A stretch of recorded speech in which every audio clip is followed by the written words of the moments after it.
ఖతర్ పరిస్థితులు సాధారణ స్థితికి వచ్చాయని ఆ దేశ ఏవియేషన్ అథారిటీ తెలిపింది. ఎయిర్ స్పేస్ ను రీఓపెన్ చేశామని, విమాన రాకపోకలను తిరిగి ప్రారంభించినట్లు పేర్కొంది. అక్కడి యుఎస్ స్థావరంపై ఇరాన్ దాడులు చేయడంతో కొన్ని గంటల క్రితం ఖతర్ ఎయిర్ స్పేస్ ను మూసివేసిన సంగతి తెలిసిందే. కాగా ఖతర్లోని భారతీయులు ఆందోళన చెందాల్సిన అవసరం లేదని, రేపు తమ సేవలను యథాతథంగా కొనసాగిస్తామని ఇండియా ఎంబసీ స్పష్టం చేసింది.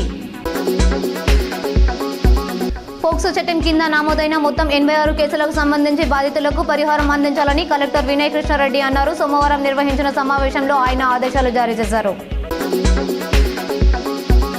ప్రజలు నిర్భయంగా పోలీస్ సేవలు పొందాలని నిజామాబాద్ సిపి సాయి చైతన్య సూచించారు. సోమవారం ఆయన పోలీస్ కమిషనరేట్ కార్యాలయంలో ప్రజావాణి కార్యక్రమం నిర్వహించారు.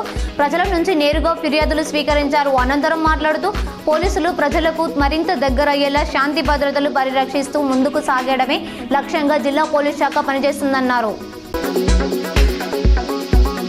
ఇటీవల కజకిస్తాన్లో జరిగిన వరల్డ్ గ్రాప్లింగ్ ఛాంపియన్షిప్లో గోల్డ్, సిల్వర్ మెడల్ సాధించిన షేక్ నేహాను Nizamabad rural MLA doctor Gegulapalli Bhupathi Reddy శుభాకాంక్షలు తెలిపి అభినందించారు.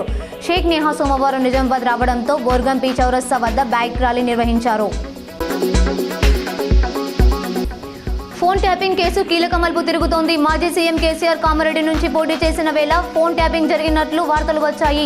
తాజాగా టీపీసీసీ జనరల్ సెక్రటరీ గడ్డం చంద్రశేఖర్ రెడ్డికి వాగ్మూలం ఇవ్వాలని జూబ్లీహిల్స్ ఏసీపీ నుంచి పిలుపు వచ్చింది. ఇప్పటికే లీగల్ అడ్వైజర్ దేవరాజ్ గౌడ్ను సీక్ నోటీసులు జారీ చేయడంతో వ్యవహారాలపై బీఆర్ఎస్ నేతలు ఆందోళన నెలకొంది. ఇంగ్లాండ్ భారత్ తొలి టెస్టులో సరికొత్త రికార్డులు నమోదవుతున్నాయని, ఒక టెస్ట్ మ్యాచ్లో భారత ప్లేయర్ 5 సెంచరీలు చేయడం ఇదే తొలిసారి. తొలి ఇన్నింగ్లో జైస్వాల్, గిల్, పంత్ శతకాలు బాదక, రెండో ఇన్నింగ్లో రాహుల్, పంత్ సెంచరీలు చేశారు. ఇక ఇందులో రిషబ్ 2 శతకాలు నమోదు చేశారు.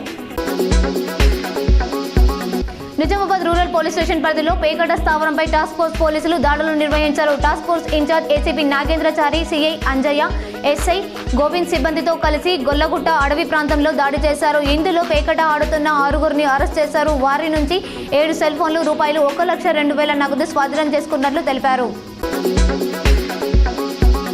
రైతులకు న్యాయమైన విత్తనాలు అందించేందుకు తమ వంతు కృషి చేస్తామని నిజామాబాద్ వ్యవసాయ శాఖ అధికారి వీరస్వామి తెలిపారు.